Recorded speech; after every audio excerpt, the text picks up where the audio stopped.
Pessoal, bom dia. Bem-vindos ao Campus São Paulo, espaço do Google para startups. Eu sou André Barrense, sou diretor aqui do campus, do Google for Entrepreneurs aqui no Brasil. E estou super animado com a manhã de hoje, que eu estou recebendo uma super amiga, Emília Chagas, CEO e fundadora da Content Tools. A Emília vai contar bastante da história da Content Tools, vai contar tudo que passou e tudo que está acontecendo hoje, que é uma etapa, acho que que gera muito entusiasmo para eles como founders, coisas de internacionalização, crescimento de time, melhoria de produto. Ela está aqui com o co-founder in life dela também, que é o Elton, e o MVP deles juntos, que é a Ellen, que vocês vão conhecê-los, mas é super legal receber uma empreendedora que ela não é só uma fundadora de uma startup super promissora, mas acho que ela tem um papel muito relevante quando a gente pensa nesse tema de diversidade, quando a gente pensa no tema de que a gente tem que ser integral como pessoa, acho que criar empresas, criar famílias, criar pessoas que vão transformar a forma como a gente vive. E eu fico muito feliz de receber a Emília. Eu conheço ela nem sei há quanto tempo, há alguns anos. A gente teve a oportunidade de trabalhar junto no Seed, que eles passaram em 2013, 2014, talvez. E, desde lá, acho que a trajetória dela me dá muito orgulho e eu fico super feliz de recebê-los. A gente vai ter dois momentos aqui. Primeiro, a Emília vai fazer um talk de mais ou menos uns 30 minutos. Prestem muita atenção, anotem tudo que vocês quiserem. E depois a gente vai bater um papo em que eu vou conversar com ela, mas vocês também são convidados a fazer perguntas, como a gente sempre faz aqui no Campus Presents. Da mesma forma que nos outros Campus Presents, a gente está transmitindo isso através do nosso YouTube. Isso depois vai estar também disponibilizado para quem quiser assistir de novo a Emília conversando com a gente.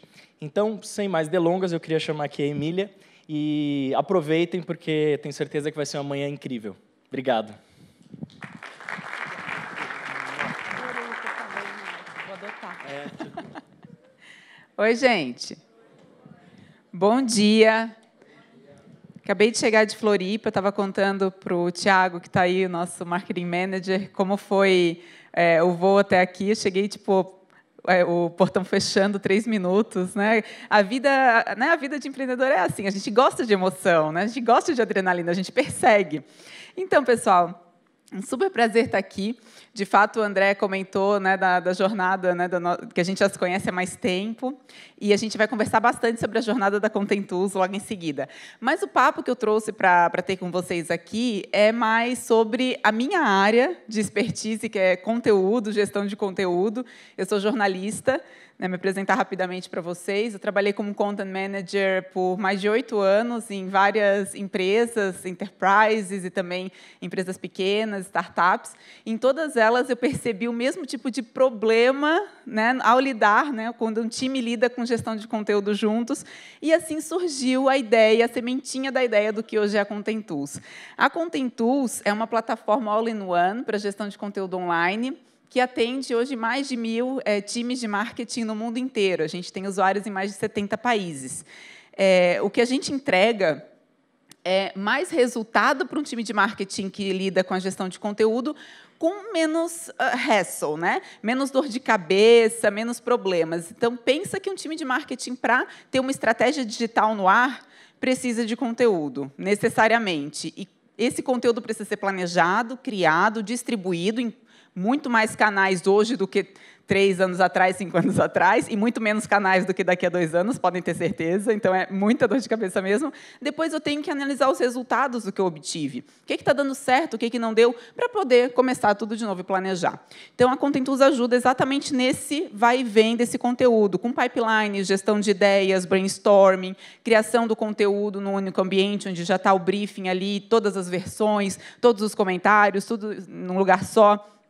Também integração com todas as mídias, WordPress para publicação, HubSpot, todas as mídias sociais, tudo concentrado no único calendário de distribuição.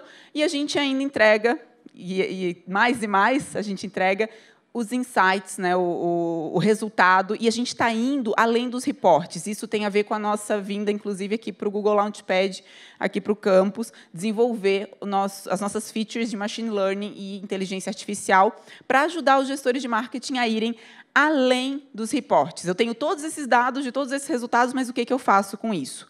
Bem, é só um pouquinho sobre a Contentus, porque, como eu falei, o meu assunto aqui, eu não quero ficar fazendo pitch da Contentus para vocês. O que eu quero é ajudar vocês com um pouquinho do conteúdo que a gente aprende lá dentro, e que a gente usa lá dentro, e que os nossos clientes usam.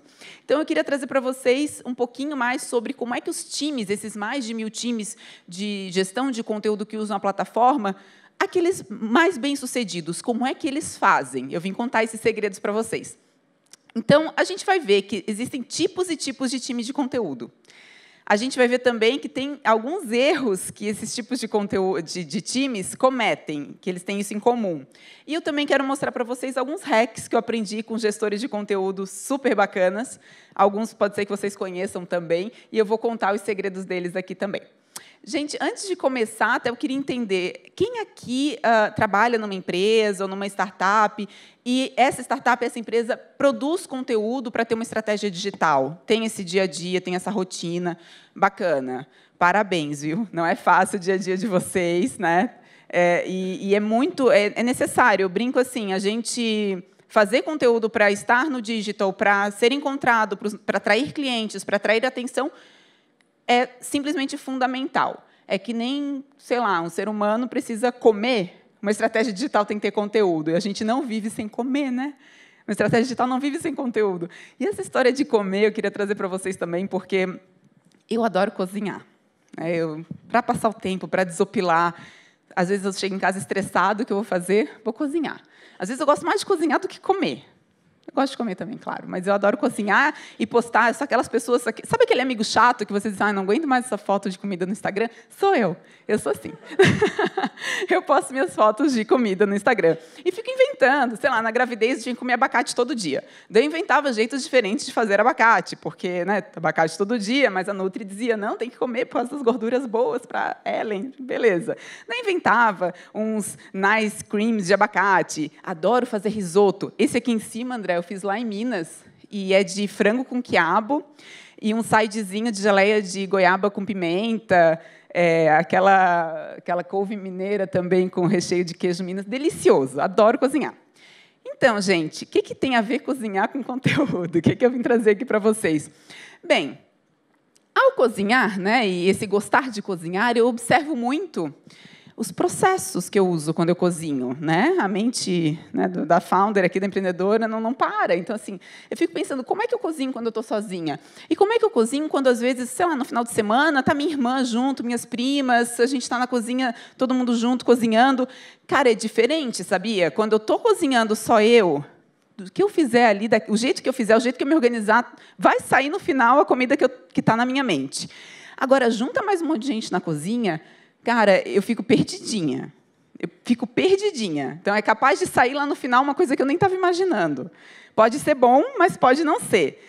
E, ao pensar e refletir a respeito disso, eu disse, caramba, quer saber de uma coisa? Muitas empresas começam nessa história de produção de conteúdo com uma pessoa. Às vezes é o founder, que começa produzindo conteúdo. E ele faz tudo de um jeito. Daqui a pouco a empresa cresce, né? O time de marketing cresce, não é mais só uma pessoa, tem mais pessoas junto. E esse jeito de fazer vai ter que ir mudando à medida que a empresa vai crescendo. Mas muda como? Né? E como é que a gente se organiza? Então, aí que está, gente, um grande gargalo hoje na gestão de conteúdo e nas estratégias de conteúdo no mundo todo. Tá? Não é um problema brasileiro, é um problema mundial. Assim como comida, já falei para vocês, conteúdo é maravilhoso e é necessário, fundamental para uma estratégia digital ficar de pé, sobreviver. Só que cozinhar esse conteúdo, preparar esse conteúdo, é time consuming, ou seja, demora muito e é muito difícil de gerir. 53% dos gestores de marketing dizem que o alinhamento entre as métricas deles e os objetivos é ou regular ou ruim. 32% dos projetos de conteúdo online encontram gargalos, ou param, ou os deadlines não são entregues. Então, realmente é um problemaço. E é um problemaço lá da cozinha, né? Então, eu vim pensar essa história. Poxa, vamos preparar conteúdo e vamos pensar como é que a gente se organiza preparando conteúdo para resolver esses problemas de gestão. De gestão, né? Então... Então, eu fico pensando assim, um time pequeno, né, que está produzindo conteúdo todo mundo junto. É um pouco parecido com um bistrô, né? E eu sonho em ter um bistrô um dia, um bistrô itinerante, do jeito que eu gosto de cozinhar. Um dia ainda vou fazer um curso e vou abrir um bistrô, assim, lá quando eu estiver só em vários anos sabáticos, um atrás do outro, eu vou fazer uma dessa. Depois eu conto para vocês. E eu fico pensando, e quando eu tiver esse bistrô, né, quais são as características dele? Bem, se a gente tem um bistrô, a gente vai pensar sempre em produção em baixo volume. Os founders, né, as pessoas que são os gestores, eles são super hands-on. Em geral, o próprio founder é o cook, né, o cozinheiro. Ser enxuto, ou seja, ser simples, é fundamental. Do contrário, esse bistrô não vai dar muito certo. Não tem muita divisão de tarefas, não tem especialização, a produção é artesanal, ou não tem processo nenhum, ou se tem, é só para umas coisas muito pontuais, muito simples. A comunicação é falar, né? A pessoa está do lado, eu falo, né? Isso é a comunicação, não precisa pensar muito a respeito. Às vezes pode demorar um pouquinho mais as coisas para ficarem prontas, mas se a gente vai num bistrô gostoso, a gente até está relaxado, a gente não tem tanta pressa, a gente espera se demorar, não tem problema, né? É ok. Rola um monte de criatividade, mas ninguém mensura nada. Eu, no final da noite, às vezes eu nem lembro quantos pratos foram servidos, né? Eu como gestora lá daquele bistrô, como cook daquele bistrô, às vezes eu nem quero saber se eu servi 20 ou 30 pratos. Para mim, está muito parecido. O controle, a gestão é tudo manual, né? Então, essas são as características do bistrô. E muitos times de conteúdo se organizam assim. E tudo bem. E tudo bem se o conteúdo que eles estão produzindo é para um público que está realmente ali sentado naquele bistrô, esperando consumir um conteúdo de altíssima qualidade, que pode ser que venha essa semana, pode ser que venha a semana que vem, não tem problema. O público é um público seleto e também um público restrito. Ok. Agora, muitas vezes a gente se encontra, né, e a gente se depara com times de conteúdo que se organizam de uma forma um pouquinho diferente. Um pouquinho mais organizado, eles têm que tratar de volume, e parece muito com food truck, né? Diferente de um bistrô, esse food truck ele vai tratar de um volume que ele é até irregular ou sazonal. Em alguns momentos é muito intenso, em alguns outros momentos não tão intenso. Esse C-level, as pessoas que estão por trás do negócio, elas são super ativas, mas nem sempre elas estão colocando a mão na massa mesmo e produzindo. Às vezes elas estão mais na coordenação. O time é enxuto. Às vezes eu tenho um freelancer, né? Se eu estou numa época de sazonalidade alta, eu posso contratar pessoas externas para produzir também, para estar ali naquele food truck me ajudando a fazer aqueles sanduíches ou aqueles pratos e dar vazão para o público. Parcialmente, a minha produção é artesanal, outra parte pode ser que eu compre coisas pré-prontas, né, de outros fornecedores. Eu preciso de processo. Se eu não tiver um processo estabelecido, o que vai acontecer? Bagunça, e vai ter gente indo para o food truck do lado. Então, eu preciso ter processo e preciso dar vazão para a minha produção. Preciso ser especializado para escalar. Preciso também controlar muito bem e ter velocidade para ter sucesso, né?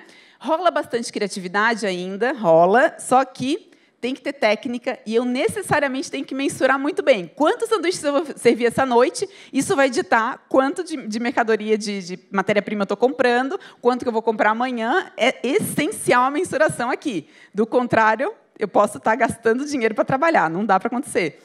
E a gestão é descentralizada também, né? Não tem uma cabeça, às vezes eu tenho várias pessoas responsáveis, cada uma por uma etapa do processo. E aí eu tenho outros times de conteúdo que se organizam de um jeito até um pouquinho diferente de um bistrô e de um food truck. Eles são extremamente organizados, o processo é fundamental, e eles atuam em diversas frentes, às vezes simultaneamente. Eles são muito parecidos com um catering, com um time de entrega de buffet de festa. Sabe aqueles times grandes que fazem grandes festas, grandes cerimônias? Então, tem times de conteúdo que se organizam como eles, em que tem um alto volume, uma alta demanda. Os C-level, os organizadores, os cabeças, são apenas estratégicos e acionados quando necessário, pelo time de produção. É um time volumoso, altamente especializado, em que eu tenho pessoas-chave fazendo exatamente o que elas sabem fazer. Ninguém se mete no negócio de ninguém. Quem faz a salada não vai lá fazer a sobremesa, né? A execução é precisa. Os processos são mais complexos e rola muita automação desses processos também. Os workflows são muito bem pensados, é altamente escalável, isso é central, né, para a proposta de valor desse time ser entregue. A entrega é rápida, super orientados a resultado e a métrica, e eles precisam necessariamente de sistemas para se organizar. Do contrário, eles não vão conseguir atender múltiplas festas, às vezes, na mesma noite, múltiplos eventos na mesma semana. Entendem a diferença entre eu ter um time de conteúdo que funciona como um bistrô, que funciona como food truck, que funciona como catering? Eu vou ter tipos de organização mais simples, um pouquinho mais complexas, e outra que é altamente complexa, né, e super necessários os processos nessa organização. Agora, o que dita? Se eu, lá no meu time de marketing, lá na minha empresa, na gestão de conteúdo, do pessoal que levantou a mão, preciso ter como time alguém que se organiza como bistrô, ou como food truck, ou como catering. O que diz? O volume de produção vai ditar, os processos que eu preciso ter em place e o meu budget, claro. Não adianta nada eu querer ter um baita catering, então eu quero contratar 10 pessoas para o meu marketing, cada um vai fazer uma coisa, eu tenho um budget de food truck, não vai funcionar. Mas quem dita isso de verdade, gente, é o mercado.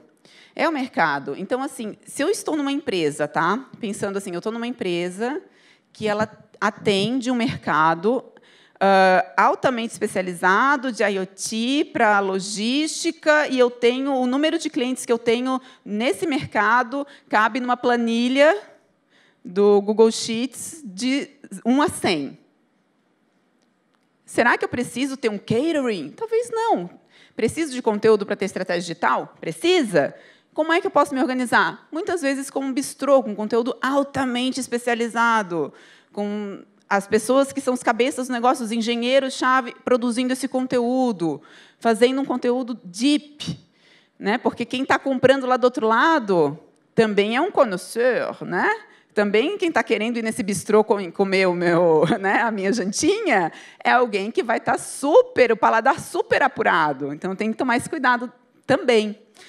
Legal? E aí, quais são os erros que a gente vê nesse processo, entre esses times, né? Tem 5 erros principais.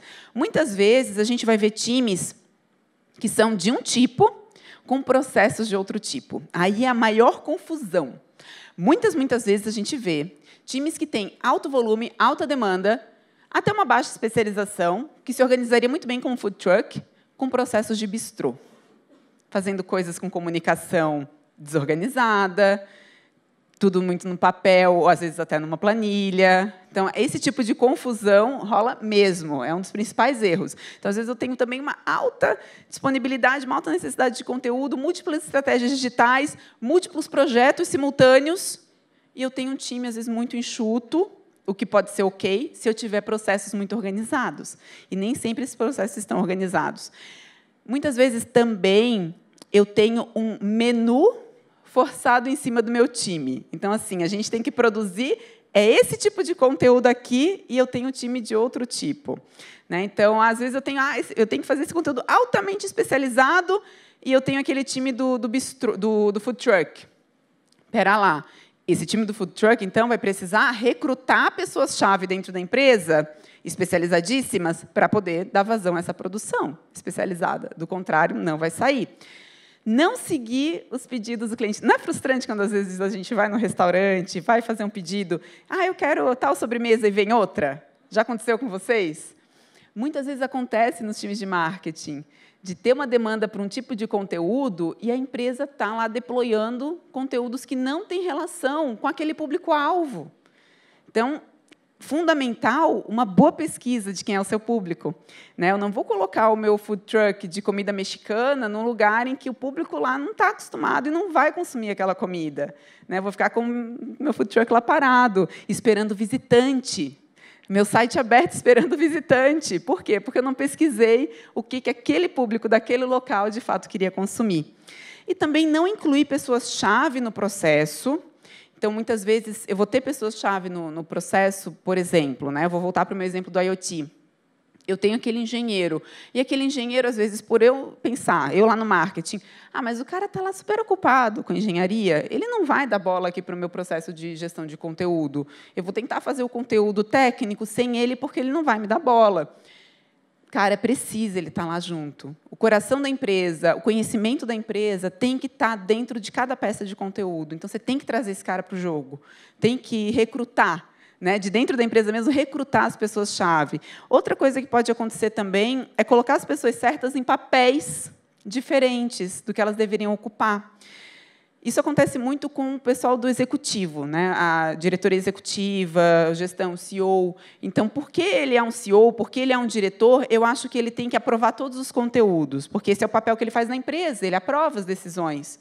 Né? No meu conteúdo, ele vai aprovar também. Nem sempre esse é o papel que ele deveria ter. Muitas vezes, ele vai virar um gargalo, porque ele é tão ocupado, ele não vai dar vazão para a aprovação de toda a santa peça de conteúdo. Muitas vezes, é muito melhor eu ter a participação dessa pessoa no meio do processo, eu ter a participação dele num brainstorming de ideias, algo mais sazonal, ou mesmo um compromisso semanal ou mensal de uma entrega de um artigo mais específico. Muito mais inteligente a gente fazer esse tipo de jogada, porque, no final das contas, a posição que a pessoa ocupa no meu time de conteúdo é diferente da função dela dentro da empresa. Então, a gente tem que saber diferenciar. A gente tem que setar dentro do nosso time, mesmo do time de marketing, mesmo do nosso time dentro da nossa empresa, se é uma startup de 3 founders, por exemplo, cada founder tem que ter um papel diferente. Não pode, né, os 3 founders ficarem se batendo, que nem aqueles carrinhos de choque no meio da produção de conteúdo. Os 3 fazendo a mesma coisa. Não, mas deixa que então eu vou publicar no Facebook. Não, mas então eu vou publicar no Twitter. Cara, um só faz a publicação, um só aprova e faz a publicação. O outro já está ocupado fazendo a próxima peça de conteúdo, entrevistando o potencial cliente, usando as informações, citando esse cliente no conteúdo para gerar rapport, né, e assim conseguir alimentar não só o conteúdo, mas também o pipeline de vendas. Né? Excelente ideia, mas vocês precisam se ajudar, né? O time precisa se ajudar, a comunicação tem que rolar. E como é que funciona, em geral, os times de conteúdo? Que tipos de pessoas da empresa participam? Participa muita gente do executivo, né? Ou um líder, muitas vezes é o CMO, né? Numa empresa maior, e esse cara vai ser responsável por planejar, fazer estratégia, aprovar, fazer o budget. O writer, que pode ser, como eu falei para vocês, não é porque é um writer, uma pessoa que vai produzir conteúdo, que tem que necessariamente ser um analista ou um jornalista. Nem sempre. Às vezes, a pessoa lá do meu atendimento, da área de suporte, pode fazer um papel de writer no meu time de conteúdo. Afinal, ele está no dia a dia em contato com esse cliente e, às vezes, ele até já está produzindo conteúdos que a gente nem sabe no marketing, como peças de FAQ, de Frequent Asked Questions. Esse cara está produzindo um FAQ, já vamos fazer um artigo a respeito desse tema? A linguagem vai ser diferente, com certeza, mas ele tem o insumo ali, ele tem a informação. Eu vou trazer também os especialistas de mercado, especialistas de produto. Vai ter, claro, um content manager, tá? Essencial nos times de conteúdo, né? Os times de marketing terem uma pessoa responsável por dar vazão a essa estratégia, por olhar o calendário e cobrar todo mundo.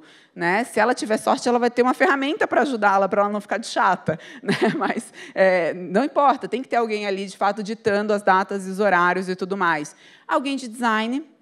Afinal de contas, as peças com mais imagens, vídeos, infográficos, trazem mais resultado, né, no digital, a gente já sabe disso, né, todas as pesquisas mostram isso. Então, eu quero alguém cuidando da experiência do meu usuário também, fazendo repurposing. Então, aquele artigo que o engenheiro escreveu, daqui a pouco esse artigo pode virar fundamento para um podcast, para uma entrevista que eu vou fazer com o cliente. Esse artigo pode virar um infográfico. Se eu juntar esse artigo com esses outros 3 e editar legal, quem sabe vira um e-book. Então, eu preciso de alguém assim versátil no meu time para ir fazendo esse repurposing. E a figura do growth hacker, né, do growth hacker, ou especialista de SEO, ou especialista de social media. Essa figura do growth hacker é um profissional que ele está cada vez mais despontando. Ele é o responsável por fazer esse conteúdo chegar na pessoa certa, na hora certa, no momento certo, e fazer testes repetidos de performance. Né? Cada vez mais os times de marketing estão abrindo as portas para profissionais assim, que têm conhecimento de marketing, sim, mas também de desenvolvimento, também de mercado, também de SEO, né? E desenvolvimento que eu digo de código mesmo. Enfim, então essas são as figuras que a gente mais vê nos times de marketing. É legal a gente entender, olhar para dentro da sua empresa, olhar para dentro da sua startup e pensar quem são as pessoas do meu time que têm essas características aqui que eu poderia estar aproveitando e hoje não estou. E poderia estar produzindo ou mais conteúdo melhor e tendo mais resultado. Mas o que a gente gosta mesmo é de saber os hacks, né? Essa teoria toda é muito boa, mas eu quero saber na prática. Como é que o povo está fazendo? Me ensina aí, me ajuda. Então, vou trazer 4 hacks bem legais que eu tirei, né, das cabeças de pessoas muito inteligentes que eu tenho a sorte de conviver. Uma delas é o Elton, da Content Tools, que ele atua em produto na Content Tools, mas quando ele estava atuando no marketing um tempo atrás, uma coisa que ele fez, que foi um pouco chocante para o time, mas a gente mantém isso até hoje, e é muito importante para a nossa cultura, é a cultura de produção de conteúdo. Poxa, na Content Tools tem que produzir conteúdo, independente do time que você atue, né? É aquela coisa, espeto de ferro na casa do ferreiro. Então, ele incluiu na job description. A gente contrata as pessoas para o time já. Uma das suas funções é produção de conteúdo. Não importa se você é desenvolvedor, se você está sendo contratado para a área de suporte ou para a área de vendas. Você também produz conteúdo, porque você tem conhecimento, que você está adquirindo todos os dias, você está conversando com os clientes, você está desenvolvendo produto, você tem conhecimento que o nosso mercado precisa, que o nosso mercado se importa. Então, todo mundo lá na Content Tools produz conteúdo, está lá na job description. O pessoal da Resultados Digitais, que é uma empresa também lá de Floripa, eles também tinham o desafio de fazer o time interno produzir conteúdo. O que eles fizeram? O André Siqueira, que está aí na foto, ele instituiu, no time dele mesmo, no time de marketing, e depois extravasou para outros times, que quem produzisse as peças de conteúdo mais acessadas na RD, no blog deles, teria prêmios, né, awards, e também teria, enfim, esses awards vão desde a pessoa que virar o bambambam mesmo pode ter, inclusive, uma palestra lá no evento anual que eles têm, no Summit, ou viaja pela empresa, ou, né, às vezes, ganha um brinde mesmo. Enfim, então, ele instituiu esse processo de bonificar, né, quem está, de fato, ajudando e desempenhando bem. É bem legal de colocar. Né? Um outro hack muito interessante, muitas empresas estão usando, é o do User-Generated Content, aberto para a comunidade. Então, não é só o meu usuário final produzindo conteúdo sobre o meu produto. É isso, mas também pessoas do meu networking. Quem eu conheço, que tem conhecimento que importa para os meus futuros clientes, para o meu mercado, e que poderia vir aqui contribuir para o meu blog, contribuir para o meu YouTube, contribuir para a minha estratégia. O pessoal da Growth Marketing Conference, quem está na foto é o Vassil, que é o fundador, ele chama pessoas como o Sujan Patel, né? Amigo dele. Né? Quem é o Sujan Patel? Né? Que chato, né? Ter amigos assim. Então, ele chama essa galera para contribuir para o blog da Growth Marketing Conference. E, no final das contas, são também esses mesmos caras que são os palestrantes do evento. Né? Então, muito legal, às vezes, a gente tem um parceiro de negócio, um fornecedor, ou uma empresa que fornece um outro produto para o mesmo mercado, chamar junto, juntar esforços, né? Trazer para um co-marketing, trazer para um guest blog, para um guest post, para o seu blog, e você também produzir conteúdos para o blog dessa empresa. E, né, essa comunicação cruzada, os dois se beneficiam, porque eu vou ter pessoas que não entrariam no meu site vendo o meu conteúdo lá, e, claro, é uma forma super orgânica e super humana de fazer o tal do link building, né? Porque eu vou, nesse conteúdo, colocar links para o meu site. E a gente sabe, né, o Google não revela todos os quesitos para melhorar o ranqueamento, mas é fato que um deles, e um dos mais importantes, é o link building. Quanto mais sites grandes, bons, referenciando o meu, melhor eu vou estar ranqueado nas buscas. Então, esse network effect funciona, gente, é um baita hack.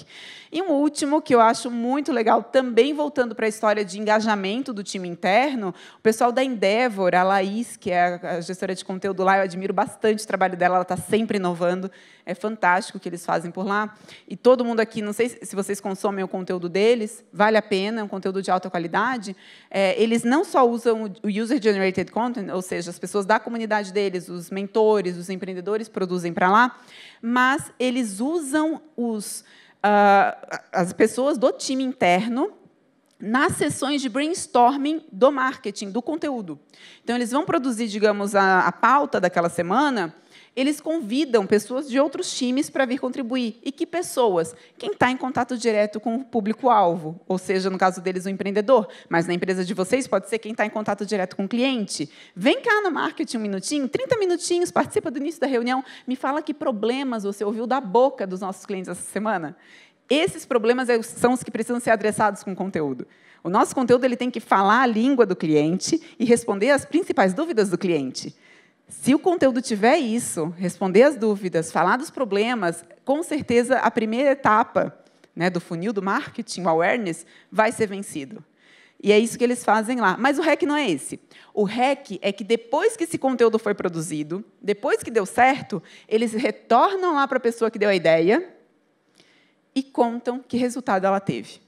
Olha só, lembra aquela ideia que você me deu, daquele conteúdo? Então, foi acessado por 3.000 pessoas.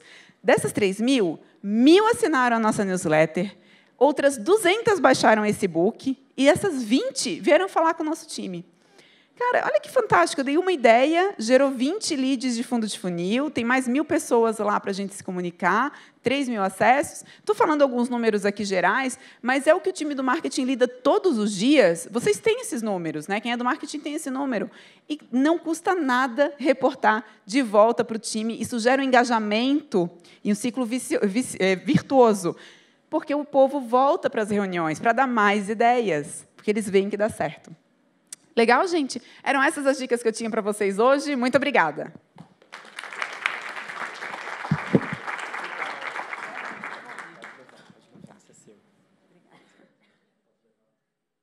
Levar para casa. Não. Super legal, Emília. Caramba, meu, como eu estava vendo ali os primeiros slides, dando uma olhada no produto, e estava lembrando um pouco de, sei lá, uns 4, 5 anos atrás, quando vocês eram a Textdo. E é muito legal ver que, assim, acho que o problema ele era muito próximo ao que vocês gostariam de endereçar. Mas a forma como vocês começaram a abordar uma solução hoje e o que vocês estão construindo é muito diferente daquilo que vocês faziam antes. Você lembra o que foi, assim, o que foram as primeiras tentativas de solucionar esse problema que vocês começaram a criar? O que vocês falaram? Não, isso aqui vai resolver, acho que de uma maneira muito direta, um problema de um time de marketing. O que era que vocês criaram como a primeira solução, assim, naquela época que nem era Content Tools? Muito legal. Eu lembro bem. Antes até de chegar na resposta, só queria comentar um detalhe da tua pergunta que eu acho muito importante. Formas diferentes de resolver o problema. Eu acho que a gente, como founder, quem mais é fundador de startup que está aqui? Legal. Eu acho que o primeiro momento que a gente se depara com um problema no nosso mercado, um problema no mundo, né, que a gente quer resolver, é um momento muito importante. Ele é transformador e a gente vai carregar para sempre aquele momento. Porque o problema em si é o que a gente precisa se apaixonar. Não se apaixonar pela solução, porque a solução vai mudar. E que bom que mude, é sinal de que a gente está evoluindo a forma de resolver o problema. Ou esse problema a gente está descobrindo mais a respeito dele, ele é mais complexo do que a gente imaginava no início. Enfim, então, apaixonem-se pelo problema. Eu acho que esse é o que eu aprendi na Content Tools. Paixão à primeira vista pelo problema. Eu me apaixonei muito pelos problemas da gestão de conteúdo enquanto gestora de conteúdo. E quando eu percebi que não era um problema só meu, que eu fui atrás de outros gestores de conteúdo, fui fazer benchmark, fui fazer entrevista até de Customer Development, e vi que, é um problema grave. Fui atrás de soluções até para resolver para mim, né, para as empresas em que eu atuava. Não encontrei. Foi onde surgiu aquela fagulha de eu quero resolver esse problema. Eu quero, né, desenvolver uma solução para isso. E a primeira solução que foi a gente lançou lá no finalzinho de 2013, aplicamos para o Seed, né, e rodamos esse MVP aqui no Brasil em 2014, que começou chamando Texto. O que era? A vontade já era de ter uma plataforma de gestão de conteúdo, uma plataforma de gestão de marketing.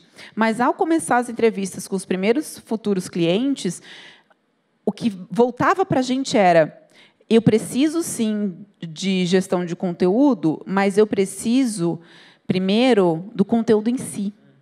Então, em 2013, no Brasil, 2014, estava começando um movimento que hoje é muito intenso de digital, né, de marketing digital, e as empresas ainda estavam se adaptando. Então, existia uma necessidade muito grande de, olha só, eu tenho esse problema, os meus clientes me procuram, os que me encontram têm dificuldade de entender o que eu faço, os que entendem o que eu faço até pedem mais conteúdo, e eu não tenho time interno para fazer isso. Então, a gente começou resolvendo o seguinte problema: juntando as empresas e os times de marketing a produtores de conteúdo. Então, a gente fazia um matchmaking de times. Desse matchmaking de times, e ouvindo o cliente sempre, começaram a surgir requests do tipo: legal, agora eu tenho esse time, agora eu estou recebendo o conteúdo dessas pessoas. Eu preciso ter uma visão de quando esse conteúdo foi, quando ele vai chegar. Eu quero um calendário editorial para me organizar. Ah, legal, eu já sei agora quando é que esse conteúdo vai chegar. Eu quero aprovação automática. Ah, eu quero agora publicação automática nas minhas redes. Ah, eu quero... E foram surgindo os requests, e quando a gente se deu conta, a gente estava com um software as a service nas mãos. Já tinha gente que entrava pedindo o matchmaking dos redatores, se organizava internamente e queria manter a Content-Tools para a organização interna. E eu até vou querer, às vezes, uma produção de redatores, mas eu quero mais a plataforma. A gente já tinha gente pagando a mensalidade daquela plataforma que a gente nem cobrava a mensalidade no começo. Então, espera aí, tem um outro modelo de receita aí. E quer saber? Esse é outro mercado. Ele não é um mercado local, ele é um mercado global. Esse problema existe no mundo inteiro. E aí, the rest is history. Daí começou a história. E nessa época, você falou um pouco de como era o produto, como era o time de vocês. O que tinha no time? A gente tinha... Quantas pessoas estavam topando essa aventura? E como é que você conseguiu trazer os primeiros talentos? Eram pessoas de conteúdo? Eram pessoas mais de tech? Como é que isso foi? Como é que isso foi no começo? Sempre tech, cara, sempre tech. A gente até, toda a parte de times de conteúdo que a gente fazia junção e apresentava, né, na plataforma, tinha esse matchmaking, sempre foram externos na empresa naquela época. Assim. E o nosso time éramos, então, nós founders, eu, o Elton, o William e o Pedro, cada um com uma função bem específica, e os primeiros engineers, os primeiros devs. Então, a ideia, mesmo naquela época, era criar alguma coisa que fosse realmente escalável. Isso. A gente não sabia que ia ser um SaaS. Né? Foram os requests do mercado e as realidades que a gente foi encontrando que nos ditaram isso. E que foi ótimo, porque a ideia inicial era uma plataforma, era um sistema. Então, quando a gente se viu assim, opa, de fato, tem a dor por esse sistema. Porque, inicialmente, a gente não identificou aquela dor. Ela foi surgir de novo meses depois. Foi bem curioso. Quando que teve essa sacada? Porque vocês passaram no CID, ficaram um tempo lá em BH, né, pegaram o passaporte mineiro, ficaram lá o quê? Uns 2 anos, mais ou menos, em BH? Não, menos. A gente ficou nem um ano. A gente ficou no CID 6 meses, depois a gente ficou no Startup Brasil 1 mês ou 2. E depois voltamos para Floripa. Depois voltaram para Floripa e depois vocês acabaram indo para 500. Fomos para 500. Que já era com esse produto que vocês viram. Foi a virada de chave, foi no final de 2014, quando a gente estava nesse momento, de fato, com os clientes e acessando também um perfil de cliente mais... que já tinha a estratégia in place, que já estava avançando, né? Um cliente mais avançado, que já tinha estratégia digital, que já tinha estratégia de conteúdo e tinha a dor da gestão. E a gente pensou, não é um problema daqui, fizemos uma validação com mentores lá fora, né? Mesmo em Floripa, fizemos conversas com mentores, todo mundo olhando o produto, pessoas da área de marketing digital e olhando, cara, meus clientes precisam disso, eu preciso disso, vem para cá, vamos lá. E a gente foi para São Francisco, a convite do Startup Brasil, para fazer o pitch lá, por termos sido selecionados um dos top 5, eu acho, top 4 daquele ano. Então, a gente foi fazer o pitch, aplicou para 500 naquela época e passou para a entrevista. Então, lá mesmo, no final de 2014, a gente fez entrevista para 5, falou dessa ideia, mostrou nossa atração do produto anterior, do MVP, e a atração tinha sido muito legal. A gente tinha saído, acho que, de 30 clientes no início do ano para 300. Tinha sido bem rápido. E eles viram assim, legal, é um risco, claro, né? Vocês estão mudando o modelo de receita, mudando o mercado de uma vez só, é um risco, mas, né, parece parar de pé. E assim a gente foi aceito na Five e usamos o tempo da 500 para validação de mercado. Enquanto isso, a gente codava o produto novo, que foi lançado em julho de 2015. Julho de 2015. E nessa época, até esse momento, vocês tinham feito alguma captação? Vocês estavam bootstrapping total? Era family, friends and fools? Era o que era? Lá no início, a gente teve um investor anjo que ajudou com cheque assim, para pagar os engenheiros que fizeram o MVP, né? E foi isso. Então, a empresa se sustentava mesmo bootstrap, com a receita dos clientes, exato. E daí veio o investimento da Five, e o investimento que a gente teve foi um angel, incluindo a Five, GrowthX, que também nos ajudou com a parte de sistematizar o nosso processo de vendas nos Estados Unidos, e alguns anjos-chave também, que inclui anjos brasileiros. Legal. E o que assim, acho que esse primeiro salto, né, pensando no mercado internacional, então indo para 500, ficando um tempo lá no Vale, começando a trazer anjos, trazer advisors de fora. O que mais chamou a atenção quando vocês comparavam o que vocês tinham aqui no mercado brasileiro, tanto em nível de maturidade quanto em nível de competição, e o que chamava a atenção de vocês nessa comparação? Que nível de maturidade estavam os clientes lá e que nível de maturidade estava a competição de lá? Bem importante essa pergunta. Eu acho que o que a gente notou em 2015 prevalece até hoje. É um mercado ainda com poucos competidores, né? O mercado de gestão de conteúdo tem poucos competidores. Os competidores que estão nesse mercado há algum tempo, então tem plataformas até com tecnologia defasada. As plataformas que não estão com tecnologia defasada, que são as, digamos, mais benchmark para a gente, né, as mais avançadas, focam muito num lado do problema que a gente também resolve, mas a gente está focando em outro lado. A galera foca muito em gestão mesmo de processo, como se fosse gestão de projetos, e a gente está olhando muito para o lado do AI, né? Muito olhando para o lado assim, de legal, você fez tudo isso. O que você aprende com isso? O que o algoritmo aprende com isso para te dar o alimento para você dar sequência para a tua estratégia para ir além? A gente está querendo ajudar o marketer a ir além, né? A não parar no done, não parar no dado. Legal. E você falou então um pouco agora dessa, talvez a nova fronteira, né, do produto. Então, conta para a gente um pouquinho o que vocês estão, até para dar conhecimento para vocês, a Emília e a Content Tools fazem parte do batch inicial que a gente está rodando aqui no Brasil, do Launchpad Accelerator São Paulo, que é uma aceleradora do Google, que tem foco não exclusivo, mas bastante forte em AI, Machine Learning, algumas outras tecnologias. Eles fazem parte do primeiro batch, que são 6 empresas. E acho que isso demonstra, acho que da nossa parte, o interesse em ter uma empresa que esteja trabalhando nesse mercado com uma tecnologia que para a gente é extremamente promissora.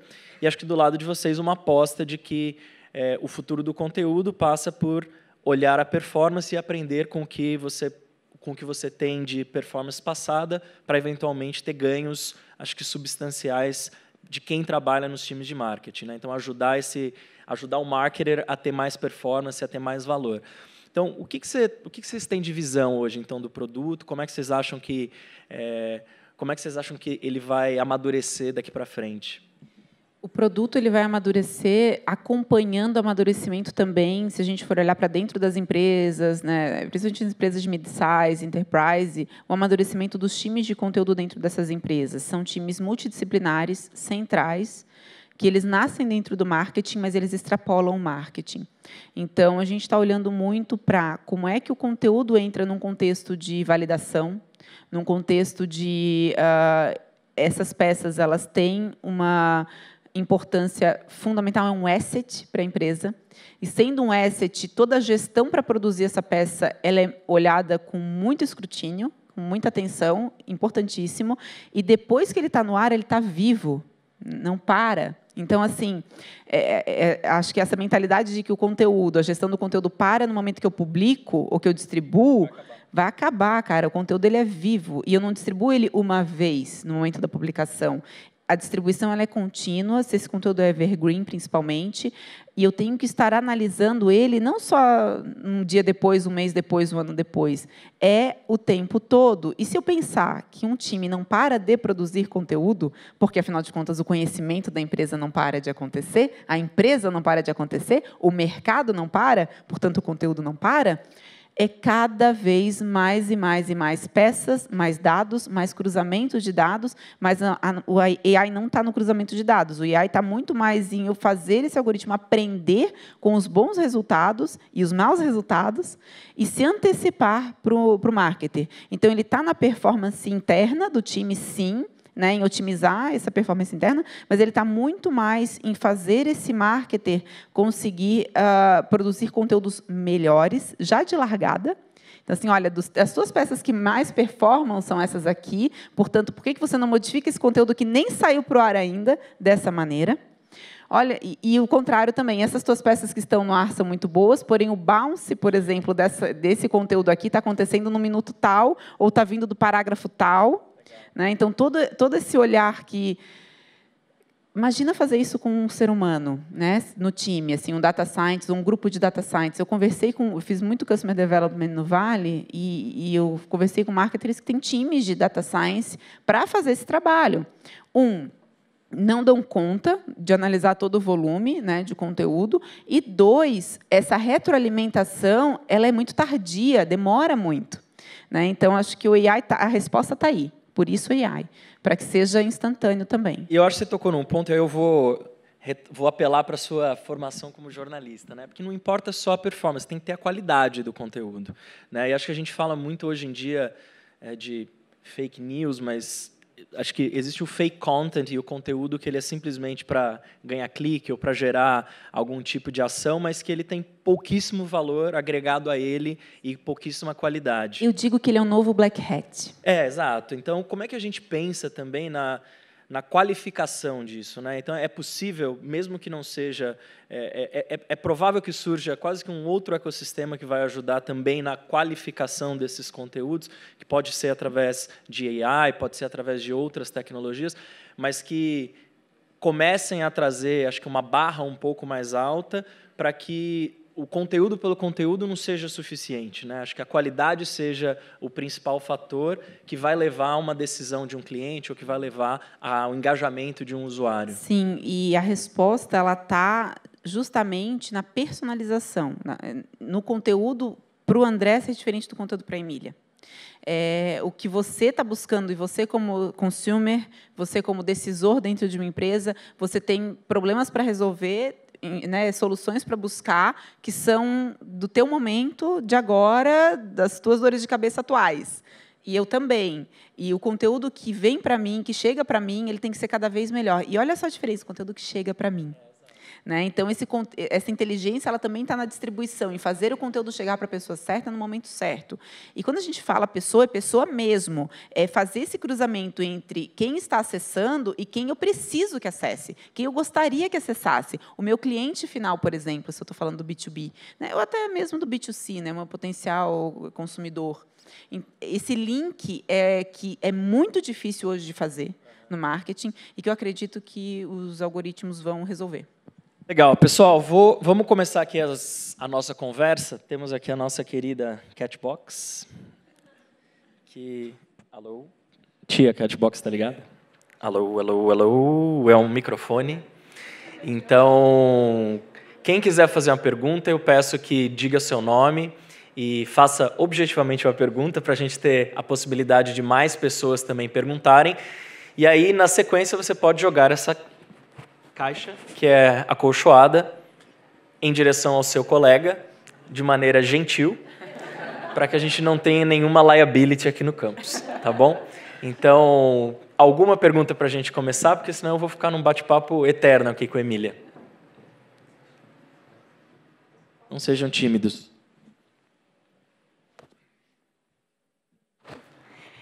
Olá, bom dia. Eu sou a Cristina. E a minha curiosidade, eu estou começando agora a entender a ideia de produção de conteúdo, né? Sou muito do modelo tradicional, sou educadora, então estou aprendendo agora essas terminologias. E o que mais tem me chamado a atenção é que realmente a produção de conteúdo ela não está exatamente da forma que eu achei que poderia estar. E dentro dessa questão da gestão do conhecimento, tácito e explícito, como que a gente consegue fazer com que o conteúdo seja muito mais precioso para desenvolver mesmo a pessoa, ou só um conteúdo para gerar um lucro, né? Então, eu acho que isso me chamou a atenção, né? Então, a gente está caminhando por uma comunidade colaborativa, lá o Summary, e como que fica a gestão do marketing de conteúdo se ele está no processo de construir ainda mais pessoas que consumam? Então, como que a gente constrói um marketing de conteúdo que faça com que o consumo, sim, aconteça, mas que seja consciente? Né? Então, esse é o meu ponto de reflexão. Legal, bacana. Assim, acho que para expandir, né, nesse teu raciocínio, é bem interessante mesmo esse ponto. O conteúdo em si ele tem N funções. Pensa numa conversa. Tem vezes que a gente conversa e que é só um bate-papo. Oi, como é que tá? Como é que foram as férias? Como é que tá o Miguel? Tá tudo bem? E tem vezes que a gente tem conversas que são profundas, que são conversas que transformam, que são conversas que 5 minutos não é suficiente, eu tenho que agendar 1 hora com aquela pessoa, ir fundo, entender, e às vezes essa conversa é uma palestra em que eu consumo bastante, né, teoria e depois vou aplicar. O conteúdo é a mesma coisa que essas conversas, tá? O que eu quero dizer com isso é, pensando numa estratégia de conteúdo, num time de marketing, é importante eu mapear momentos e momentos para ter diferentes conversas com o meu público, porque esse público passa por uma jornada em que ele está buscando coisas diferentes em cada momento dessa jornada. Eu vou te dar um exemplo da minha vida pessoal. Eu, recentemente, né, sou mãe, e a Ellen nasceu faz 1 aninho e 9 meses. Antes de eu engravidar da Ellen, eu sabia pouquíssimo a respeito desse mundo baby, né, do mundo de crianças, do mundo baby.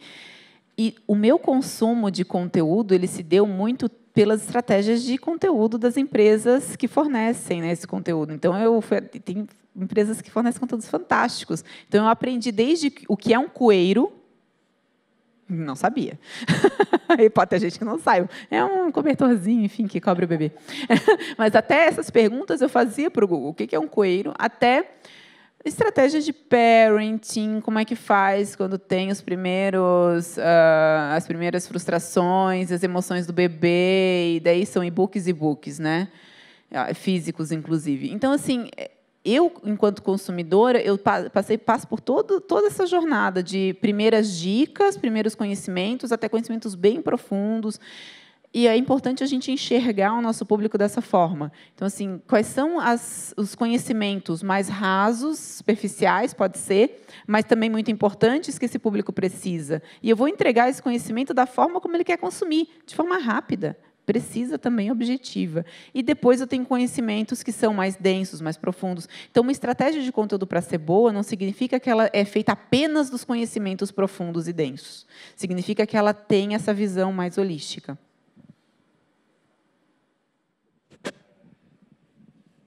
E obrigado aí pela palestra, realmente está sendo bastante oportuna. A minha pergunta eu gostaria de fazer mais no lado do business mesmo. Em que momento, com a analogia que você teve, com a analogia da culinária, que você teve, eu vou fazer tal prato.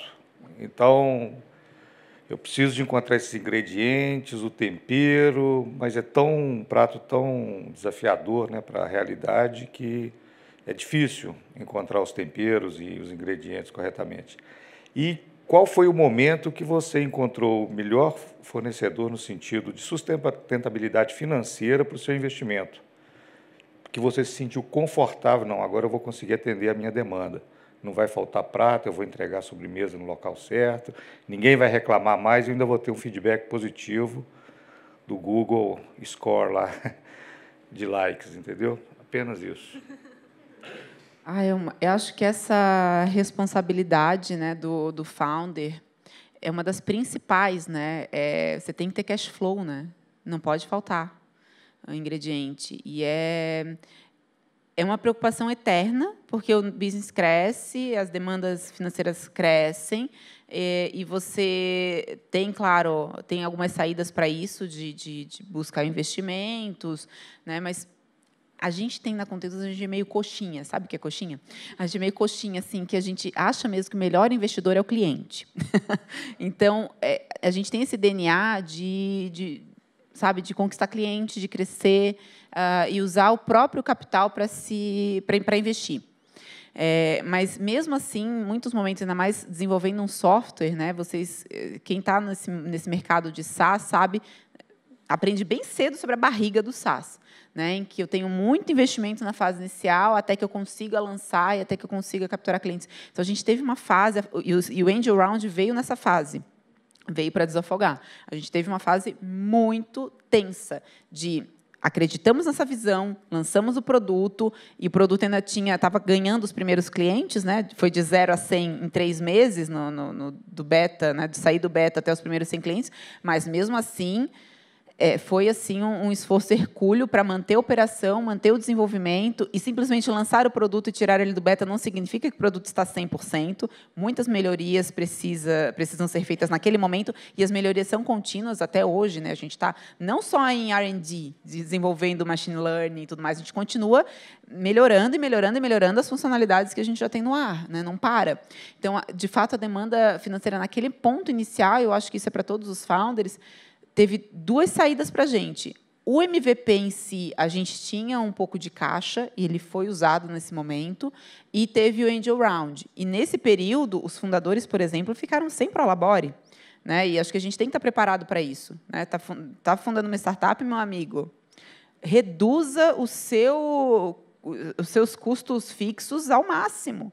Entendeu? Sem luxo e sem né? Uber Pool só. Né? Então, eu acho assim, ainda mais nessa fase inicial, eu acho que o fundador tem que estar preparado para fazer pequenos sacrifícios. E vendi meu carro, e coloquei na empresa, e faria tudo isso de novo. E nem sei se, talvez, um dia pode ser que precise de novo, se a gente der um salto também de fé maior, a gente nunca sabe. Mas é um aprendizado que ficou para mim, de fato, né, essa questão que você abordou. Precisa ter os ingredientes em place, sim, senão o prato não sai. Segunda e última pergunta. Ocorreu algum momento em que você chegou a desistir, a dizer, não vai dar certo, e teve que ter uma energia de autoajuda, e vamos pensar, não, eu tenho que superar isso? Bem legal essa pergunta. Esses momentos de baixa, eles acontecem continuamente, e eles são superados por momentos de alta. E é meio que assim, o coração de um founder é um eletrocardiograma de uma pessoa tendo ataque cardíaco, né? Você vai para o médico, se você fizer um eletrocardio, o médico vai dizer, interne essa criatura agora. Não está passando bem. E a gente meio que vai se acostumando, eu acho, essa montanha-russa, sabe? E pensa eu, em 2016, tirando o produto do beta, passando por tudo isso que eu comentei, grávida.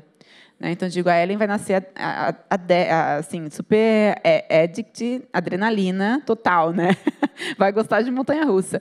Mas, respondendo à tua pergunta, eu tenho em mim assim o que eu acredito, o que eu quero para mim também como pessoa, e os baixos que eu passei na minha vida pessoal. Sei muito bem assim o que é bottom na minha vida, e sei que esses bottoms da empresa são aprendizados. Eu tenho que usar esses bottoms para acelerar ali na frente, sabe? Eu tiro muito daí, assim. Cara, acontece, não é o que aconteceu aquela vez, naquele momento. Eu sei que vai acontecer de novo outros momentos, né? Só estar preparado. Exato. E dessas novas oportunidades vêm novos desafios. Então, esse frio na barriga é uma constante. Meu nome é Laerte, e eu queria saber o seguinte: essa sua plataforma, ela se adequa ao marketing político você já teve alguma experiência no passado? Tem algum candidato que já te procurou, alguma campanha? Você é candidato? Não.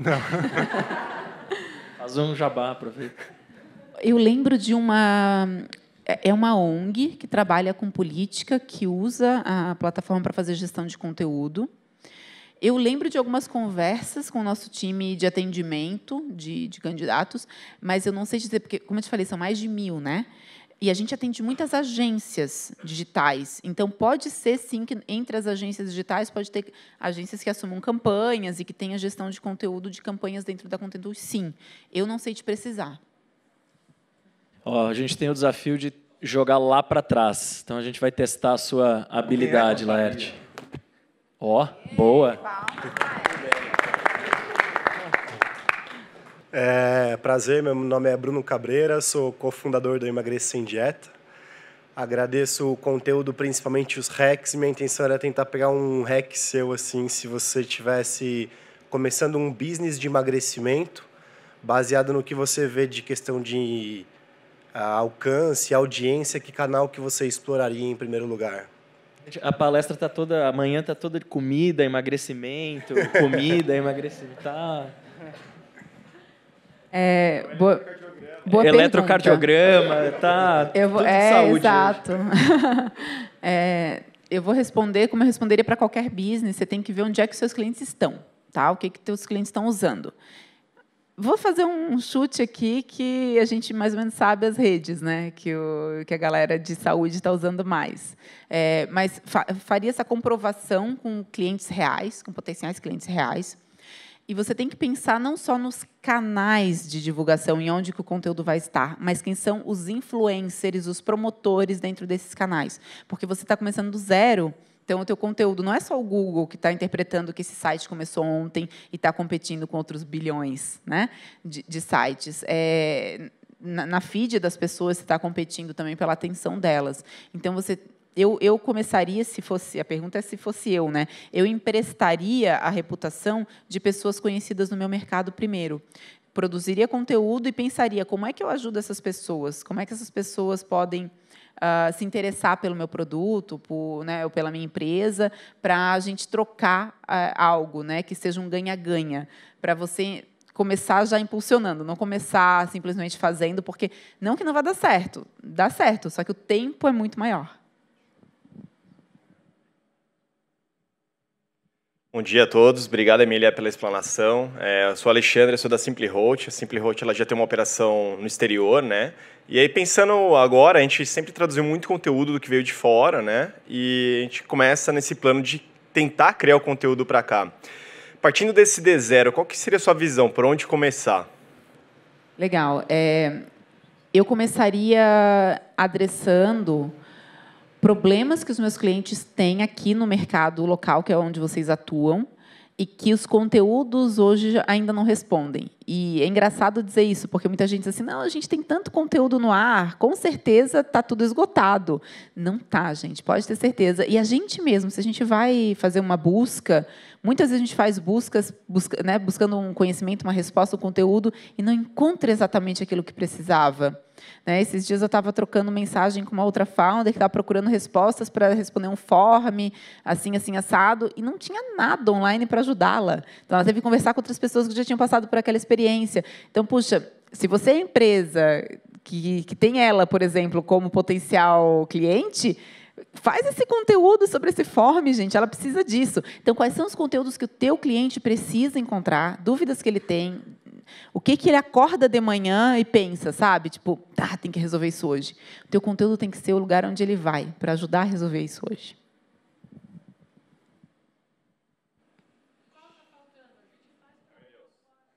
Viu? Boa. Oi, bom dia. Primeiramente, obrigado pela palestra. Eu sou o Davi, eu fundei uma startup chamada Preview, que a gente foca na comunicação entre médico e pacientes, e uma das principais preocupações é a privacidade do médico. E aí, resultado, nós somos um time muito pequeno, estamos com o MVP em validação, e provavelmente eu que terei que criar os conteúdos, e eu sou de TI. Exato. O André é muito generoso, né? Exato. Então, hoje eu não tenho um profissional de marketing no time, beleza. Eu vejo que a gente tem algumas dificuldades em explicar a nossa solução para o problema, principalmente pelo perfil dos médicos, que em média tem uma idade um pouco mais avançada, assim, entre 40 e 50 para frente. E aí eu queria uma espécie de mentoria sua de por onde eu começo. Eu preciso gerar um conteúdo porque eu preciso explicar o meu produto, né? Mas eu não sei nem se alguém vai visualizar essa informação. Tá, excelente pergunta. Eu vou te dar, então, a resposta. É bem raro eu fazer isso, tá? Eu vou te dar o ouro agora. Eu não vou... Maravilha. Tá? Já vamos parar de gravar, então. Não vou responder assim, a teoria do não sei o quê. Não, vou te falar o que você tem que fazer. Assim, sem preconceitos, mas os médicos que eu conheço, não estou falando de todos, eu conheço alguns médicos e eles gostam muito de ser citados. Eles gostam muito do próprio nome, de ter o nome, né, exposto e associado a coisas bem legais. O que eu faria no teu lugar? E antes até de dar essa dica, eu queria só te dizer que o marketing hoje é muito mais engenheiro do que publicitário. Tá? Então, acho que você vai estar muito bem. Não te preocupa com isso. Entrevista os principais médicos que você gostaria de ter como clientes.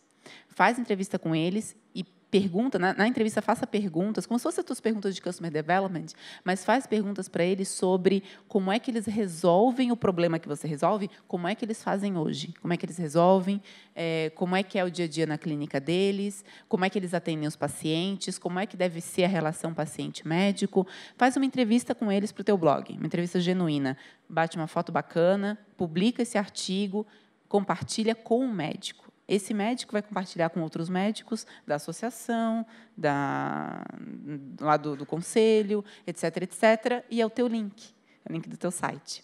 Né? Eu começaria assim. Muito obrigado.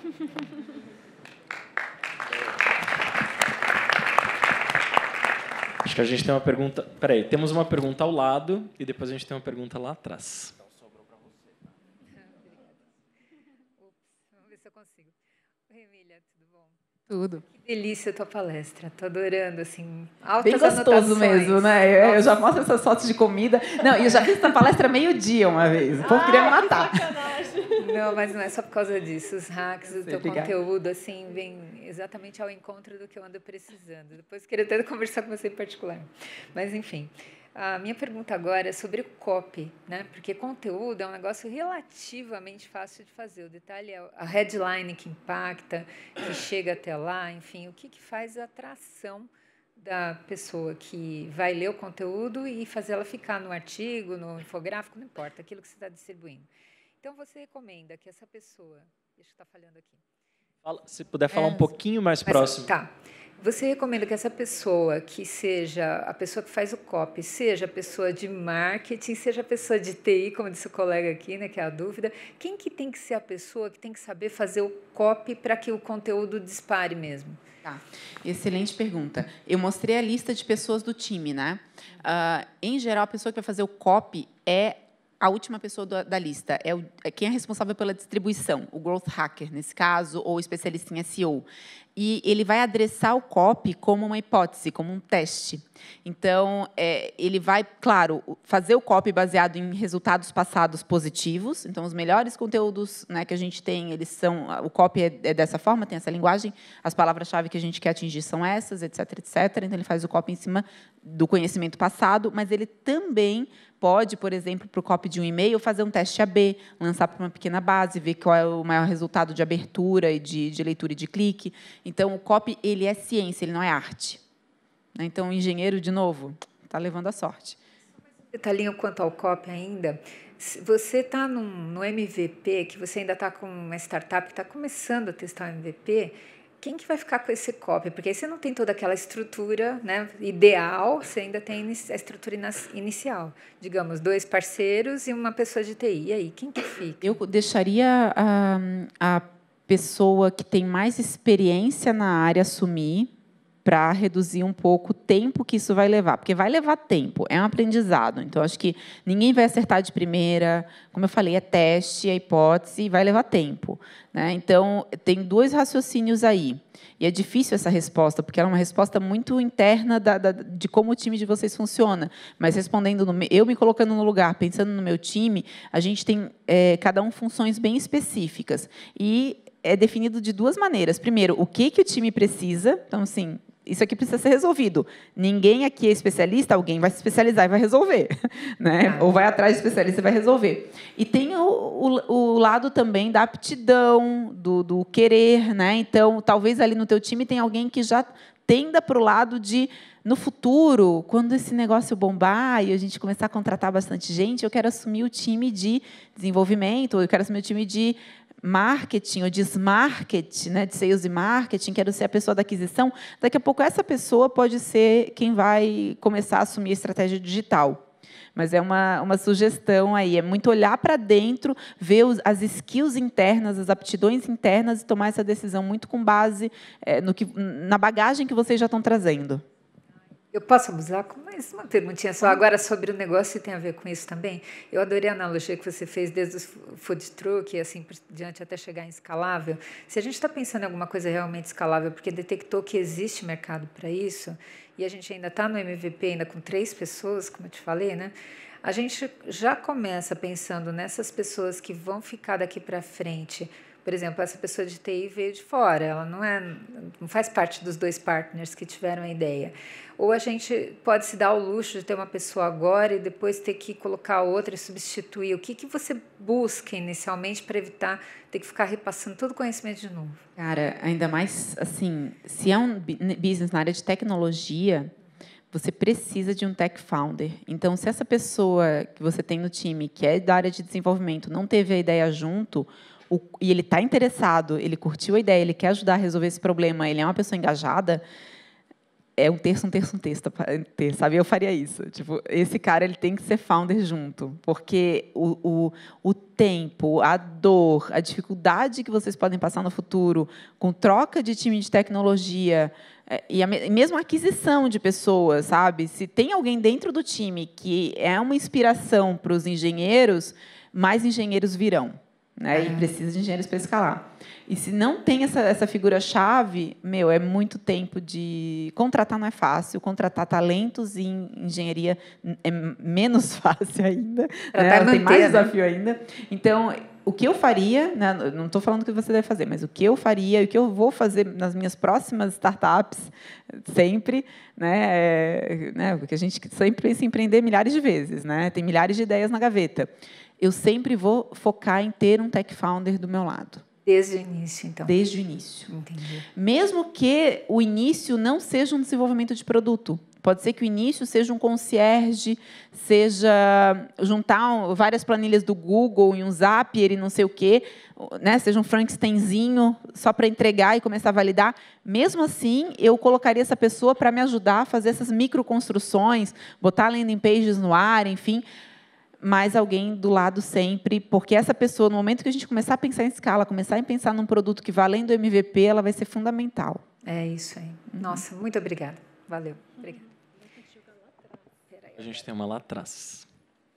Quem é a pessoa? Ixi, Maria. Coragem.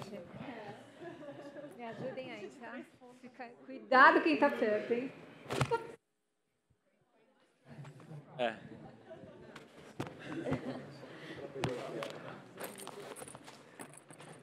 Olá, bom dia. Meu nome é Renzo e eu sou estudante de design, né? Inclusive a nossa turma está aqui também.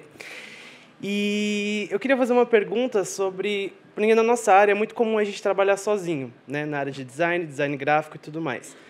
E a gente trabalha também com clientes que estão começando empresas agora, que não têm uma identidade nem nada. E a gente tem que trabalhar com marketing com eles, né? Mas a nossa especialidade é design. Então, uma pergunta que eu queria fazer é se indica a gente procurar mais conhecimento na área, em marketing, ou se formar, ou fazer algo do tipo, ou se aliar alguém que já conhece, já tem essa experiência em marketing, que trabalha na área.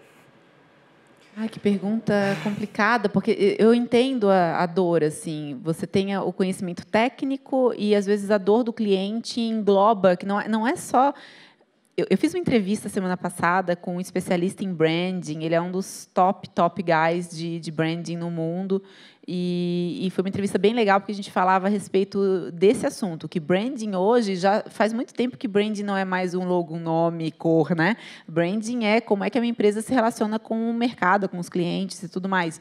Então, tem, de fato, dentro desses elementos que vocês vão construir, tem muito conceito, né, embarcado. Então, com certeza, acho que você está com um raciocínio no caminho certo. Ou desenvolver esse conhecimento para poder aplicar junto, e eu acho que isso faz de você um profissional diferenciado, né? Ou, de fato, se associar a alguém para ser mais rápido, né? Para conseguir entregar um produto mais completo do T0, se associar a alguém que tem esse conhecimento, mas que talvez não tenha o conhecimento técnico que você traz, começar a fazer entregas em conjunto, e, aos poucos, você também vai aprendendo com essa pessoa, e com a prática, e com os clientes. Acho que qualquer um dos dois caminhos eu vejo como super saudáveis, super indicados, e o mais importante é o raciocínio que está por trás, que você já completou. Legal, obrigada pela pergunta. Mais uma pergunta?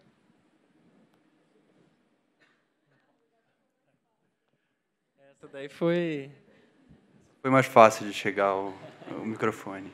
Bom dia, Emília. Aqui é o Gustavo, da 5, uma startup de IoT, que você citou num exemplo muito parecido. Eu citei o teu exemplo. Obrigado. A gente tem alguns conteúdos que são meio que superficiais no mundo de startup. Eu estou aqui no Google Campus, por exemplo, e aí eu coloco nas redes sociais da 5 para gerar conteúdo e assim, movimentar um outro tipo de assunto em relação à startup. Porque eu tenho relacionamento com investidor, eu tenho relacionamento com outros públicos que não são só o meu público consumidor, né? O que você indica? A gente gera conteúdo especializado de fato, ou esses assuntos satélites que nos cercam como startup também devem entrar na nossa pauta de conteúdo? É uma dúvida bem interessante, e eu vou te falar a minha visão, não é a verdade, é longe de ser a verdade, é a minha visão, tá? Eu sou muito assim, pé no chão em relação a uma estratégia de conteúdo resolver os problemas do cliente-alvo. Então, eu não faria, ainda mais com um time enxuto, com baixa capacidade de produção, porque, enfim, o conteúdo é complexo, a gente tem tempo para desenvolver o produto, para atender cliente, faz 1000 coisas ao mesmo tempo, tem pouco tempo para produzir, produziria conteúdos excelentes respondendo às dúvidas do meu cliente do jeito que a gente resolve. Então, assim, transformaria o meu pensamento, o meu conhecimento, quando eu sento na frente do cliente e eu converso com ele e eu vejo o olho dele brilhar, é esse conhecimento que eu vou transformar em conteúdo, vou colocar no digital e vou fazer escalar, vou distribuir e tudo mais. Tudo que for satélite que você citou, apesar de ser muito legal e dar uma sensaçãozinha boa, ter vários likes e compartilhamentos, e o nome disso é métrica de vaidade, por um motivo, né? Porque dá essa sensação boa, mas não é acionável no momento inicial, conteúdo é importante, talvez, para alguns públicos seus, sim, mas eu não faria isso do T0 em função de priorização.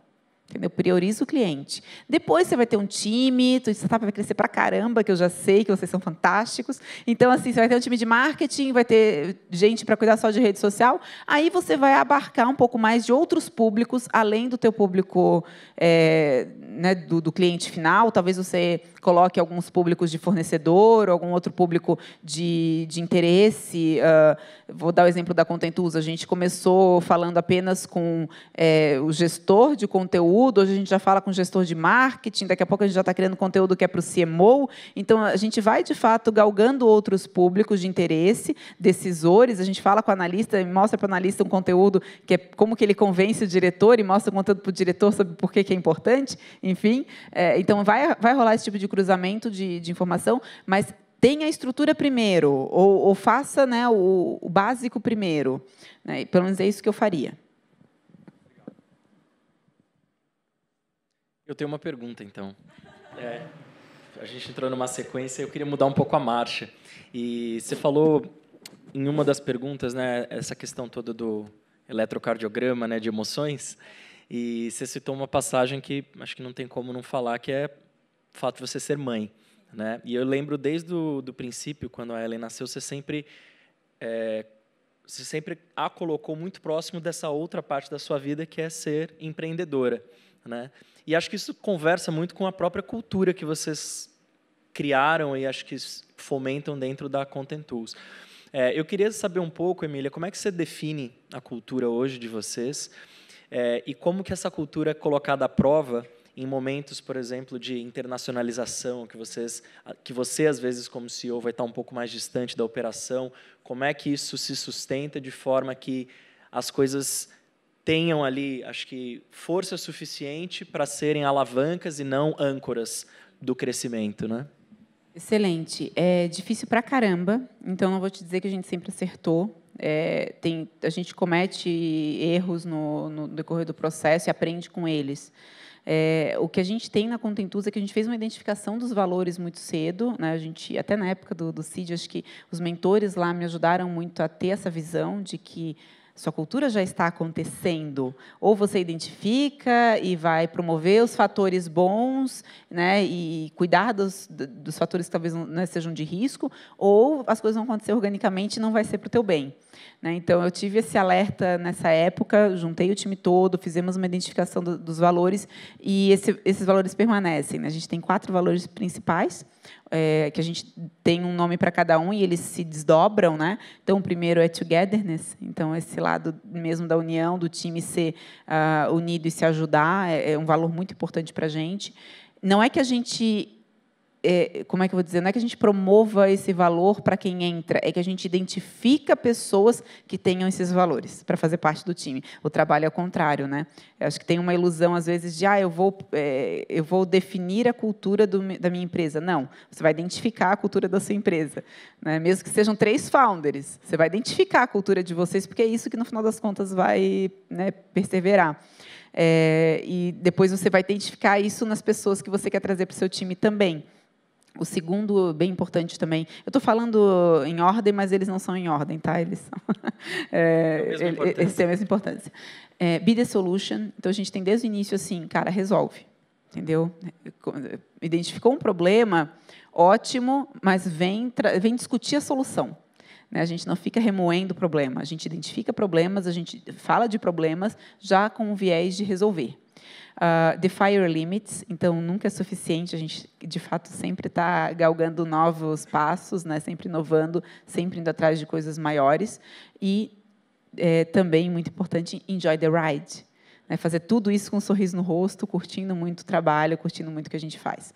Então a gente definiu esses valores e tudo que a gente faz, né, inclusive tem um ritual, a gente tem 3 rituais de gestão, né, um que é o ritual de alinhamento, que envolve OKRs, outro é o ritual de reconhecimento, que tem uma avaliação de todo mundo, né, todos os team members, todos os team leaders, e o terceiro ritual, isso acontece a cada mês, né, dentro de um trimestre, depois um trimestre repete. O último é o ritual de desenvolvimento, que a gente faz sessões de feedback 360. E no ritual de reconhecimento, um dos fatores de avaliação é o cultural fit. Desses 4 valores, sendo 0,25 cada um, quanto que essa pessoa coloca em prática no dia a dia dela, quanto que ela vive esses valores. Então, é fundamental para a gente. Como é que a gente faz para poder estar longe, estar perto e tudo mais? Cara, aí tem um outro fator que eu confesso para você, que eu já dei menos importância no passado, eu dou cada vez mais importância, que é o tal da comunicação. Eu sou muito direta, muito objetiva, então, às vezes, eu falo as coisas uma vez, e, para mim, está muito bem entendido, e eu acho que aquilo é o suficiente. É um problema grave para um founder, para um CEO. A comunicação ela tem que ser contínua, ela tem que ser frisada, ela tem que ser, inclusive, repetida, porque a gente está aqui falando 1000 assuntos ao mesmo tempo e, para cada pessoa aqui dentro, vai capturar de uma forma diferente e vai ter nuances diferentes. Então, é necessário que eu traga, e que eu traga, e que eu traga. né? Vou falar dos OKRs, eu não falo deles uma vez, lá quando eu apresentei os OKRs. Eu tenho que trazer os OKRs em várias outras reuniões. Eu tenho que trazer esses OKRs semanalmente nas minhas reuniões de all hands. Eu tenho que trazer esses OKRs todas as semanas com os meus one-on-ones com o time. Então, esse lance da comunicação é o mais e mais... E aqui no Launchpad também aprendi vários truquezinhos legais sobre comunicação. É algo que eu vi que foi um problema que já me trouxe muitos pitfalls no passado e que eu espero que traga menos no futuro. E acho que dentro disso tem uma parte importante do seu papel como CEO, né? E acho que o papel ele vai, num primeiro momento é de faz tudo, num segundo momento é de garantir que tem os ingredientes dentro de casa. O que você definiria hoje como a sua principal função como CEO da Contentuso? Aonde que está a sua energia? Onde que ela está? Onde que você colocaria que está a sua prioridade hoje como CEO? Continua sendo em garantir. Acho que o primeiro que veio na minha cabeça assim que você perguntou foi guardião da visão. Acho que a primeira coisa, assim, eu tenho que garantir que está todo mundo alinhado, que está todo mundo indo junto para o mesmo lugar. Por isso a importância da comunicação.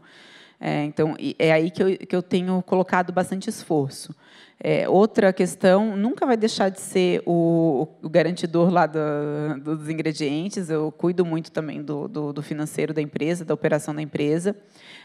E muito da gestão de pessoas, sabe? Cuidar do time, pensar, de fato, se a gente tem as pessoas certas nos lugares certos, em como é que a gente vai crescer. São dois grandes trabalhos, a aquisição e a retenção, né? De clientes e de talentos. Aquisição de talentos, retenção de talentos, aquisição de clientes, retenção de clientes. Então, acho que são dividindo assim a minha cabeça nessas 4 frentes e no alinhamento de todo mundo para que a gente possa atingir esses próximos passos que a gente sonha de maneira contínua, né? Sem as âncoras que você citou antes. Qual que é a visão? Você, como guardiã da visão, qual que é a visão da Contentus? A Contentus quer ser a inteligência por trás da gestão de conteúdo dos times de marketing. Então, a gente se enxerga como... A plataforma hoje é o meio, mas a gente tem isso, inclusive, como uma grande incógnita para o futuro, em que, na nossa visão, isso definido e estampado na parede lá da Contentus, na nossa visão, qualquer device vai ser um device no futuro. O conteúdo ele vai intermear e vai aparecer em todos os lugares, aqui no meio da nossa conversa, daqui a pouco tem nesse copo. É sério, vai mesmo. Já tem, o Glass já é uma, né, já é uma mídia também, e mais vai ser. Então, como é que eu ajudo os times de marketing a povoar o mundo de conteúdo, de qualidade, pensando nos resultados, fazer essa gestão? É isso que a Contentus vai levar com inteligência. E tem uma coisa que eu acho bem legal, que é um desafio, mesmo para quem está criando o futuro desse setor e o futuro desse segmento, né? Que é... num contexto em que tudo vai entregar conteúdo, em que você vai ser, de alguma maneira, a sua atenção ela vai ser, de alguma forma, o tempo inteiro chamada, né, por diferentes conteúdos. Acho que tem sempre o desafio de você, manter sua presença em relação a todo o resto, né? Então, como é que você não se distrai com coisas ruins? E a outra é como é que você encontra o seu jeito de consumir conteúdo, né? E aí eu queria te fazer essa pergunta, né? Num mundo de tanto conteúdo, como é que você consome, como é que você tira as distrações de conteúdos que não te interessam e que, na verdade, tiram foco de outras coisas? Isso é uma obsessão minha, obsessão. Eu sou maluca por produtividade, até por ser mãe e tudo mais, e eu tenho pouquíssimo tempo nas minhas mãos, né? Então, eu lido com e-mail de um jeito muito preciso. Eu consumo muito conteúdo via e-mail. Então, assim, tem algumas newsletters, por exemplo, que eu recebo e que são o meu morning cup of coffee. O que você está lendo hoje? Conta pra gente aí. Cara, eu leio muito conteúdo sobre gestão de conteúdo, lógico, leio muito conteúdo de machine learning, óbvio, e leio muito conteúdo também de business. Então, mas quais canais? Assim, Hacker News, Hacker Noon, ok. Eu uso HackerNoon, eu gosto muito de seguir conteúdos, por exemplo, da OpenView Partners, gosto muito do Thomas Tangans, eu leio esses caras, né, que vêm com análises do portfólio deles, então como é que essas empresas estão performando e como é que elas chegaram lá, então eu gosto muito de consumir esses conteúdos sobre benchmarks de outras empresas, até de outros setores em relação ao meu, então eu consumo muito essas news, sigo pessoas também que eu curto muito, os marketers, esse conteúdo de marketing, esses influencers da nossa área, do nosso segmento. Para mim, o canal ainda é o Twitter. Eu sou old school, desculpa. Então, eu ainda vou muito no Twitter, mas assim, eu uso muito o inbox do Google. Amo aquela ferramenta, eu sou uma das, acho que eu uso há muito tempo, uma das primeiras usuárias aqui. E para mim são quatro palavras-chave, 4 verbos para eu usar o meu e-mail, que é do, então eu respondo na hora, ou defer, e daí eu uso meu calendário. Né? É um e-mail que eu preciso elaborar, um pouco mais complexo, uma tarefa que eu preciso executar, vai para o calendário, eu agendo lá. Delegate, e daí vai para o time, ou delete. Então, assim, eu não estou interessada, e eu estou indo um pouco além. Tipo, se eu estou seguindo news, porque eu sou meio ávida de consumir conteúdo, se eu estou consumindo news que eu vejo, deletei uma, deletei 2, na terceira eu já dou unsubscribe. Não está me interessando mais, né? Eu já superei essa fase, ou enfim, né? Já não estou mais naquele ponto da jornada para aquele conteúdo. Então, eu consumo muito assim, pelas redes sociais mesmo, pelo e-mail. Eu tenho uma brincadeira até com o Davi, que está aí. Ele diz que tem anúncios nas redes sociais que não são para ele, que é um absurdo, que ele recebe os anúncios que não tem nada a ver. Eu digo, cara, os anúncios das redes sociais vêm para mim assim, ó, direitinho. As entregas são ótimas. Então, até em anúncio de rede social, eu consumo conteúdo. E eu estou sempre lendo. Legal, pessoal. Acho que alguém tem mais alguma pergunta? Senão, a gente já está se encaminhando para o fim. E eu queria fazer uma pergunta que acho que foi bem legal. Assim, foi um present interessante, porque as pessoas vieram com dúvidas bem concretas, né? Quase com uma avidez de mentoria. E aí eu queria te perguntar, se você fosse a sua mentora hoje, você mentorando a Emília, qual conselho você se daria hoje e o que você para a Emília do passado e o que você faria diferente? Eu sempre digo que eu não faria nada diferente, porque tudo que a gente faz diferente, eu vejo muito filme futurista. Se eu fizer alguma coisa diferente, eu não chegaria hoje, onde eu estou, certo? Feito por então, a linha do tempo, exato. Então, para cumprir a linha do tempo, eu estou feliz onde eu cheguei, eu não faria nada diferente. Mas, curioso isso, eu diria para ouvir mais o meu gut feeling. Eu, muitas vezes, acho que os momentos de sofrimento que eu tive foi o momento que eu duvidei do meu gut feeling. E que, apesar de ser muito importante esse lance de consumir muito conteúdo, de ouvir muita gente, de fazer muita mentoria, me ajudou muito, muito, muito. Eu faria tudo isso, mas voltaria sempre para o meu gut feeling e iria mais rápido, talvez. Como é que você fala com ele? Porque não é por WhatsApp, nem por rede social, né? Tem rede social para falar gut feeling? Tem app. Mas como é que Calm, como é que é o seu processo de se conectar com isso, escutar às vezes o que está falando num volume mais baixo, mas que é importante, né? Cara, é meditação mesmo. É meditação mesmo. Os momentos, eu amamento, né? Então, assim, os momentos que eu estou amamentando a Ellen, principalmente no final do dia, são os momentos que eu estou ali, estou com ela, né, às vezes converso com ela, daqui a pouco ela começa a ficar mais relaxada, eu paro de falar para ela relaxar, e daí eu estou ali, né, processando.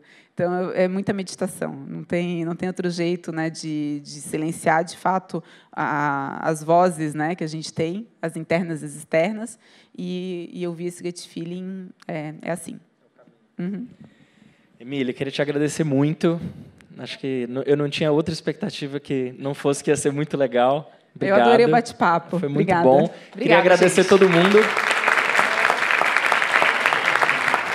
E dizer que quem quiser rever essa conversa vai estar disponível no nosso canal do YouTube. E vocês podem assistir quantas vezes quiserem, compartilhar com quantas pessoas vocês quiserem. Tenho certeza que vai ser muito bem-vindo. Obrigado, viu, pessoal? Valeu, pessoal. Tchau, tchau.